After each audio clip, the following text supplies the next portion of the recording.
Aux États-Unis, au Canada et ailleurs dans le monde, il est un sujet qui préoccupe de plus en plus. C'est l'usage légal du cannabis, appelé aussi marijuana. Dans plusieurs pays, la pression populaire s'accentue pour que la vente et l'utilisation totale ou partielle de cette drogue soient bientôt légalisées. Au Canada, c'est chose faite. La loi est maintenant en vigueur et les détails de son application ont été portés à la connaissance des gens par des publicités médiatiques. La croyance sociale selon laquelle cette substance serait inoffensive pour la santé des gens et le bien-être de la société est en hausse. On prétend que la légalisation de cette drogue permettra au gouvernement d'économiser les sommes investies, sans grand succès, pour interdire son usage, privant du même coup le crime organisé de revenus importants. L'argent, dit-on, pourra ensuite être affecté à d'autres causes. Il semble que la plupart des gens soient d'accord avec ces propos. Après tout, qu'y aurait-il de mal à rendre disponible quelque chose d'inoffensif, tout en accordant à l'État des revenus autrefois réservés aux criminels? Mais qu'en est-il vraiment? Le point de vue des autorités médicales à ce sujet a-t-il vraiment été considéré? Se peut-il que l'information qui nous est fournie ne soit pas complète? Restez à l'écoute.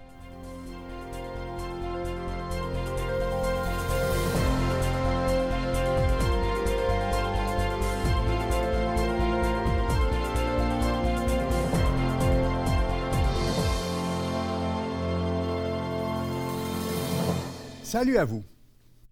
Aujourd'hui, l'émission porte sur la popularité grandissante du cannabis. Mais la question qui se pose est celle-ci. La popularité de cette drogue rend-elle pour autant son usage sécuritaire? Dans les années 1960, les premiers signes d'une révolution sociale atteignaient la civilisation occidentale, alors que la jeune génération adoptait massivement le concept de l'amour libre, rejetait les valeurs morales traditionnelles et avait de plus en plus recours aux drogues hallucinogènes pour se distraire ou pour fuir la réalité. Le mouvement hippie, considéré à l'époque comme un nouveau courant de contre-culture, popularisait l'utilisation de la marijuana ou cannabis. Depuis, la consommation de cette drogue a augmenté de façon exponentielle en Amérique du Nord, et cela malgré son illégalité. Le crime organisé et les producteurs locaux ont vite flairé la bonne affaire et l'ont rendue abondamment disponible sur le marché noir. De grands efforts ont été déployés et des sommes considérables investies pour tenter de mettre un terme à ce commerce, sans grand succès, il faut le dire. En mai 2017, le Journal de l'Association médicale canadienne a publié un article du Dr Diane Kelsall dans lequel elle affirmait que la légalisation de la marijuana était de nature à mettre en péril la santé des jeunes. Citant une étude du Centre de toxicomanie et de santé mentale, elle déclarait « Le cannabis n'est pas une substance inoffensive et ses dommages causés à la santé augmentent avec la fréquence de consommation. » La situation est alarmante à cause de l'ampleur de la consommation du cannabis.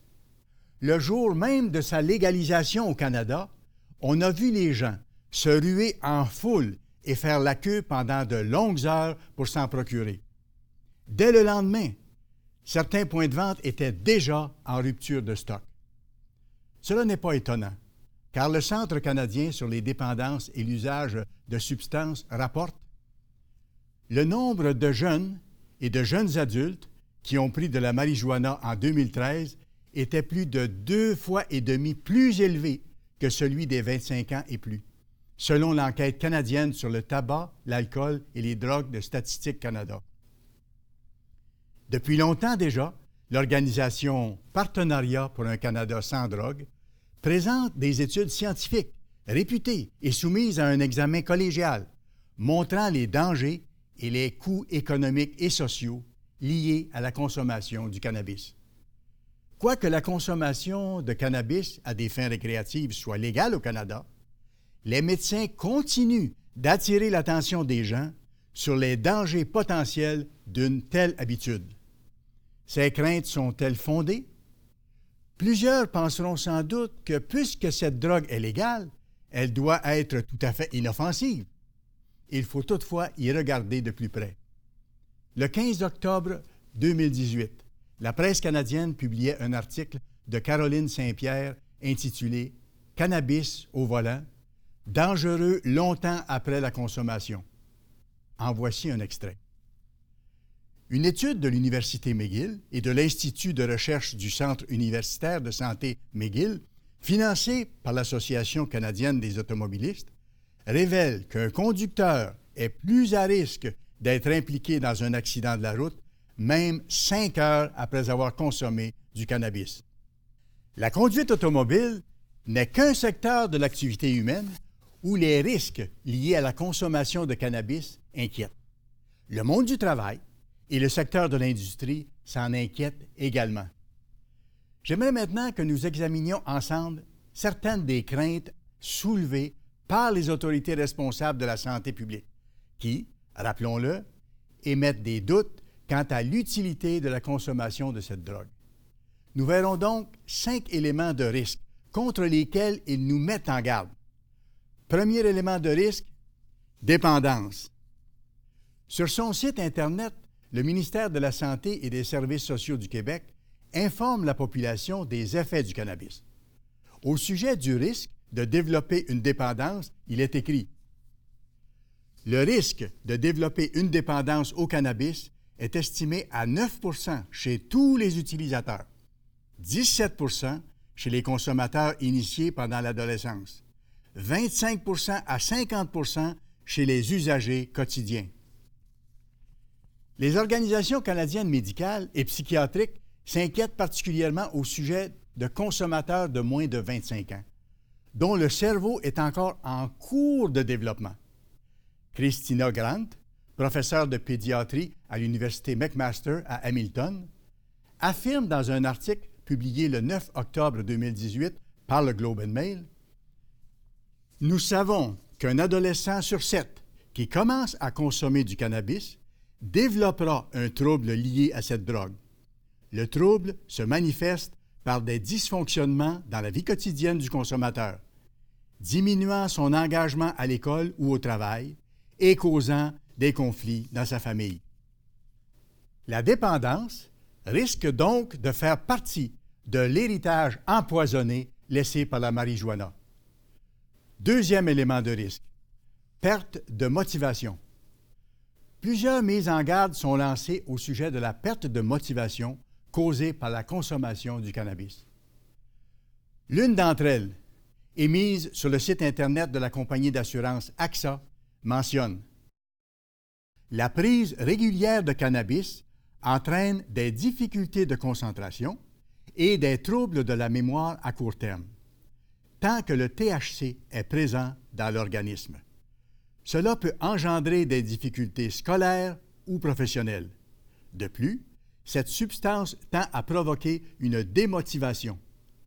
Celle-ci se traduit parfois par un abandon de la scolarité ou des projets qui, jusque-là, tenaient à cœur à la personne.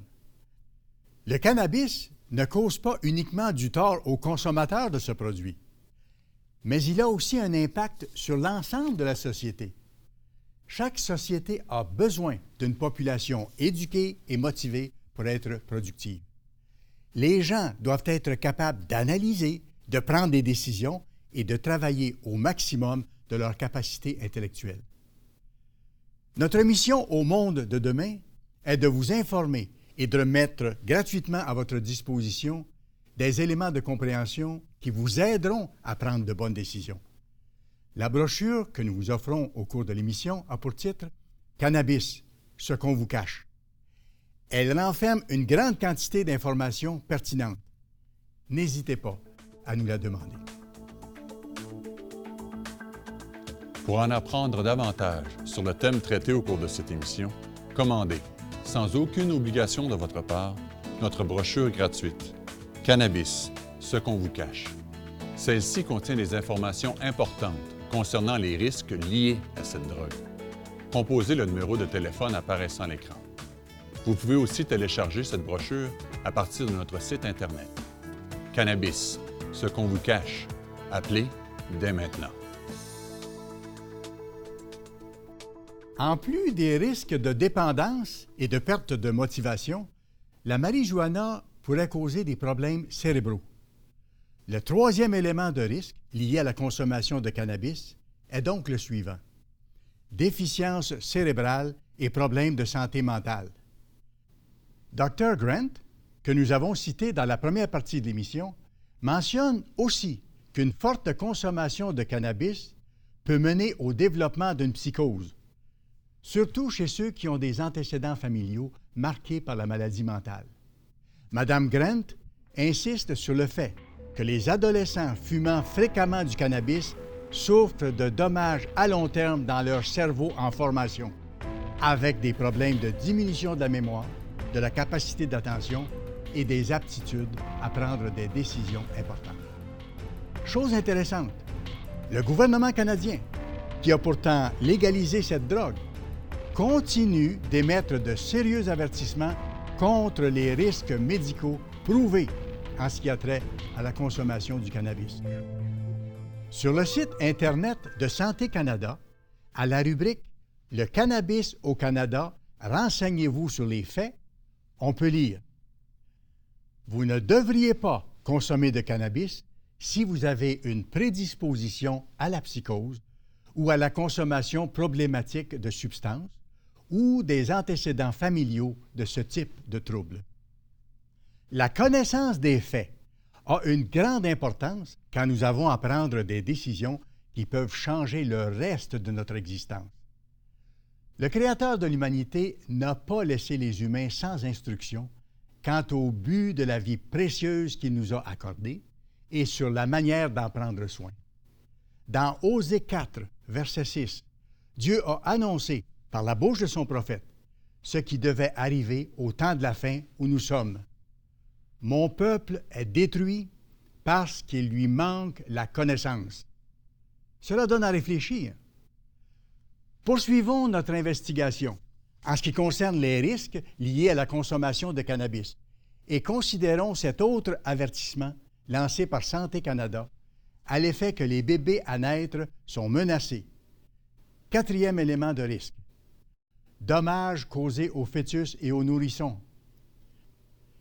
Les effets du cannabis peuvent certainement affecter un bébé avant sa naissance, si sa mère en consomme, ajoute Santé Canada dans ses mises en garde.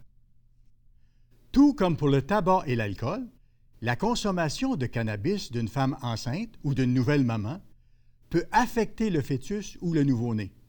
Durant la grossesse, les substances dans le cannabis sont transportées par la circulation sanguine de la mère jusqu'au fœtus. Après la naissance, elles sont transmises au nourrisson par le lait maternel et peuvent entraîner pour celui-ci des problèmes de santé. La consommation de cannabis pendant la grossesse peut entraîner pour le nouveau-né un poids plus faible à la naissance. Elle a également été associée à des effets à long terme sur le développement des enfants et des adolescents, comme une diminution de la fonction de la mémoire, de la capacité à porter attention, des aptitudes de raisonnement et de résolution des problèmes, l'hyperactivité et un risque accru de consommation de substances dans le futur. Cet avertissement est à prendre au sérieux. C'est une question d'amour envers les autres, notamment envers les enfants à naître. Cinquième élément de risque: dommages au cœur et aux poumons.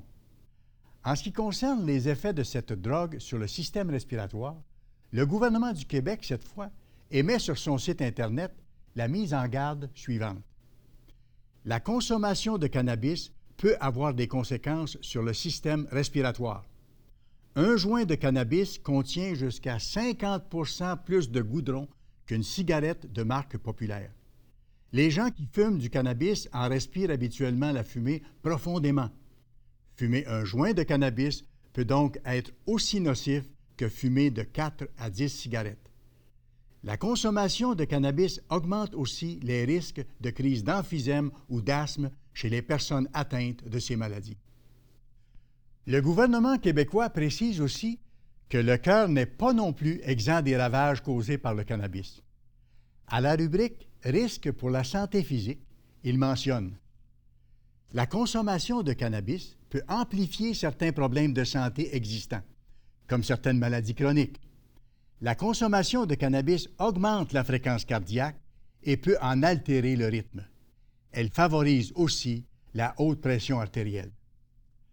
Au sujet de la consommation de cannabis, nous venons de voir 5 éléments de risque contre lesquels les autorités responsables de la santé publique nous mettent en garde. Dépendance, perte de motivation, déficience cérébrale et problèmes de santé mentale, dommages causés au fœtus et aux nourrissons, dommages au cœur et aux poumons. Voilà qui devrait pouvoir nous servir de piste de réflexion et nous aider à prendre de bonnes décisions quant à l'utilisation d'une substance qui, comme nous l'avons vu, n'est pas du tout inoffensive. Mais au-delà des statistiques désolantes et de la réalité des vies brisées par un mauvais choix ayant souvent conduit à une succession d'autres mauvais choix, il nous faut poser la question de fond. Pourquoi tant de gens, particulièrement les jeunes, souhaitent-ils échapper à la réalité en prenant des drogues psychotropes? Qu'est-ce qui ne tourne pas rond? Que manque-t-il?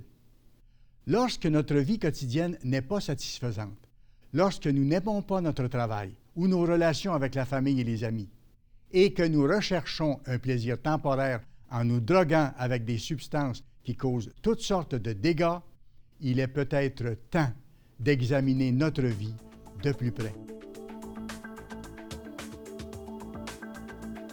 Pour comprendre les effets nocifs de cette drogue, demandez notre brochure gratuite « Cannabis, ce qu'on vous cache ». Composez le numéro de téléphone apparaissant à l'écran ou téléchargez le texte à partir de notre site Internet. Vous recevrez aussi sans frais la revue « Le monde de demain » qui vous fournira des informations pertinentes relatives à l'existence humaine et à ce que nous réserve l'avenir.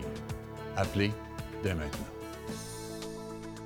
Allons maintenant plus loin, en portant notre attention sur les aspects thérapeutiques attribués au cannabis. Pendant la majeure partie du siècle dernier, le cannabis était une drogue illégale ou restreinte. Cela rendait difficile les recherches sur les éventuelles propriétés médicales. Sous la pression du lobby pro-cannabis, plusieurs États américains et le Canada ont dépénalisé le cannabis pour des usages médicaux et ils en ont autorisé la culture pour une distribution dans le cadre médical. Mais des médecins ont soulevé plusieurs inquiétudes concernant la prescription du cannabis à des fins médicales. Premièrement, le manque d'études identifiant les conditions médicales répondant positivement à un ingrédient du cannabis. Très peu d'études scientifiques identifient une condition médicale spécifique qui pourrait être traitée avec du cannabis. Deuxièmement, le manque d'études et d'essais cliniques définissant les dosages. Il y a encore beaucoup à faire pour identifier les ingrédients du cannabis qui devraient être prescrits et le dosage correct de ces ingrédients. Troisièmement, le manque d'études sur l'interaction du cannabis avec les autres médicaments. Avant de prescrire une thérapie en toute sécurité, les médecins doivent disposer des informations nécessaires concernant les interactions possibles entre les médicaments. Quatrièmement, le manque de régularité dans la concentration des ingrédients médicinaux. Pour l'instant, les cultivateurs de cannabis ne sont soumis à aucune réglementation régissant la pureté et la stabilité de concentration des ingrédients médicinaux. Puisque la légalisation du cannabis est depuis peu une réalité au Canada, il semble légitime de se demander pendant combien de temps le cannabis thérapeutique sera encore réclamé par les Canadiens. Selon certains analystes, il y a fort à parier que le petit nombre de consommateurs de cannabis thérapeutique vont rapidement s'approvisionner directement au point de vente public, sans recourir aux prescriptions. Et que dire du possible effet domino? Pourquoi ne pas aller plus loin et légaliser les autres drogues? Le jour même de l'entrée en vigueur de la législation sur la marijuana, l'idée était déjà lancée à l'effet que les autres drogues devraient être aussi légalisées. Un article de Mylène Crête intitulé « Débat autour de la décriminalisation de toutes les drogues » était alors publié par la presse canadienne. En voici un extrait. Maintenant que le cannabis est légal au Canada, le gouvernement fédéral devrait-il songer à décriminaliser, voire légaliser, toutes les autres drogues? Le Réseau juridique canadien VIH-Sida, un organisme qui défend les droits des personnes qui sont atteintes de cette maladie, a invité Ottawa, mercredi, à réfléchir à la question. Criminaliser la possession de drogues, comme l'héroïne, contribue, selon cet organisme, à de nouvelles infections du VIH et de l'hépatite C. Les consommateurs stigmatisés vont avoir davantage tendance à éviter le système de santé.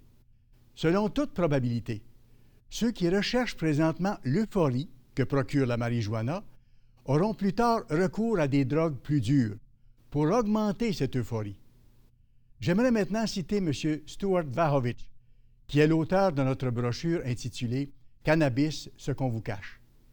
Cet homme y décrit, entre autres choses, son expérience de carrière en tant qu'administrateur au sein d'un des plus grands districts scolaires du Canada.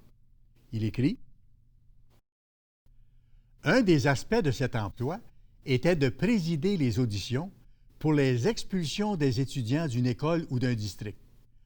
Au fil des ans, la grande majorité des situations rencontrées impliquaient la consommation de drogue, souvent la méthamphétamine, de l'ecstasy ou du crack. Et dans presque tous les cas, le jeune incriminé avait commencé avec du cannabis. Les situations étaient souvent déchirantes. Des étudiants avec un fort potentiel étaient réduits à une condition dans laquelle ils n'étaient plus capables de fonctionner académiquement ou en termes de comportement général. Leur vie était changée pour toujours et leur famille était dévastée. De telles situations ont lieu dans toutes les villes du pays, à une fréquence malheureusement de plus en plus élevée. Légal ou pas, le cannabis est une drogue passerelle vers les drogues dures, mais aussi une passerelle vers la douleur et l'échec personnel qui s'ensuivent. En créant les êtres humains, Dieu les a dotés du libre arbitre. Nous sommes libres de choisir en toutes choses, mais nos choix entraînent tous des conséquences, bonnes ou mauvaises. C'est pourquoi le Créateur nous dit dans Deutéronome 30, 19 et 20, « J'en prends aujourd'hui à témoin contre vous le ciel et la terre. J'ai mis devant toi la vie et la mort, la bénédiction et la malédiction. Choisis la vie, afin que tu vives, toi et ta postérité, pour aimer l'Éternel ton Dieu, pour obéir à sa voix et pour t'attacher à lui, car de cela dépendent ta vie et la prolongation de tes jours. Et c'est ainsi que tu pourras demeurer dans le pays que l'Éternel a juré de donner à tes pères, Abraham, Isaac et Jacob. » Selon la Bible, la maîtrise de soi et les choix éclairés sont essentiels à la santé, au bonheur et à la réussite.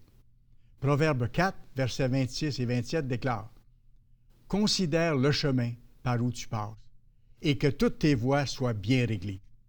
Ne te détourne ni à droite ni à gauche, et écarte ton pied du mal. » Dans Ecclésiaste 12, versets 1 et 2, le roi Salomon donne ce précieux conseil aux jeunes gens, en particulier, même si cela s'applique à tous.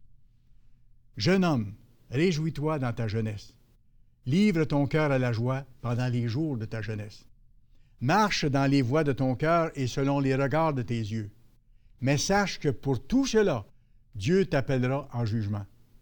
Bannis de ton cœur le chagrin et éloigne le mal de ton corps. » Il est impossible à une personne d'exercer la maîtrise de soi si elle est ivre ou dans un état second à cause d'une drogue qui altère son esprit.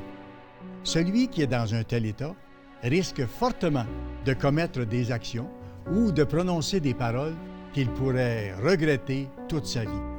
Les dépendances ou addictions peuvent détruire une famille, une carrière, une réputation, un potentiel. Il ne fait aucun doute qu'un esprit sobre offre une protection inestimable. Nous entrons dans une époque difficile pour nos nations, car dans notre monde occidental, les gens essaient de se convaincre que Dieu n'est qu'une invention du monde passé.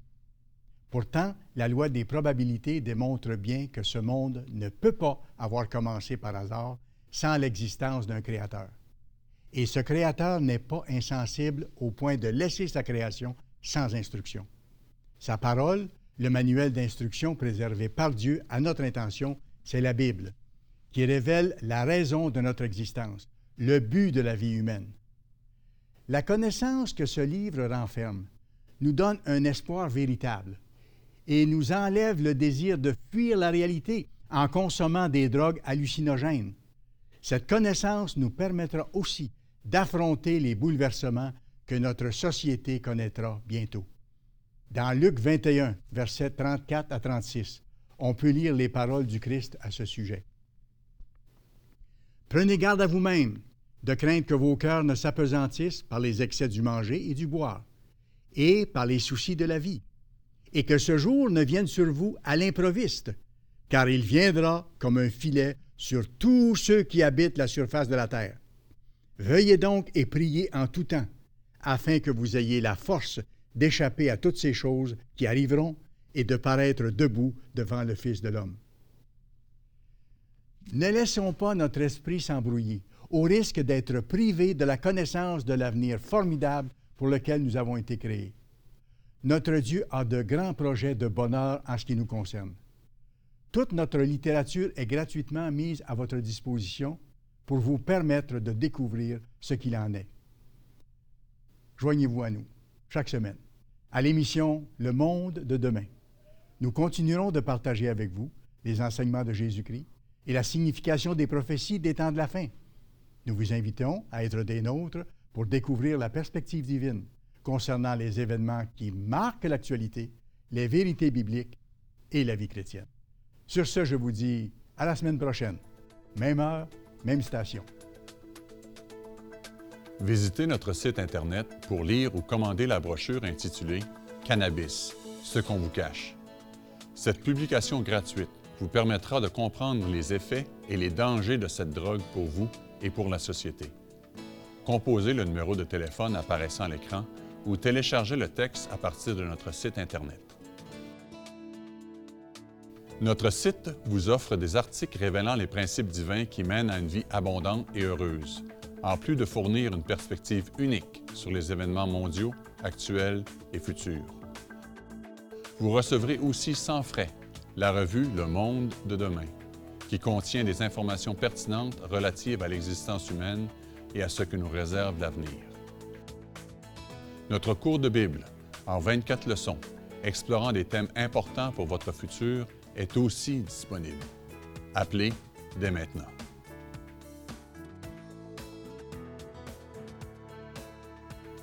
Cette émission est produite par l'Église du Dieu vivant.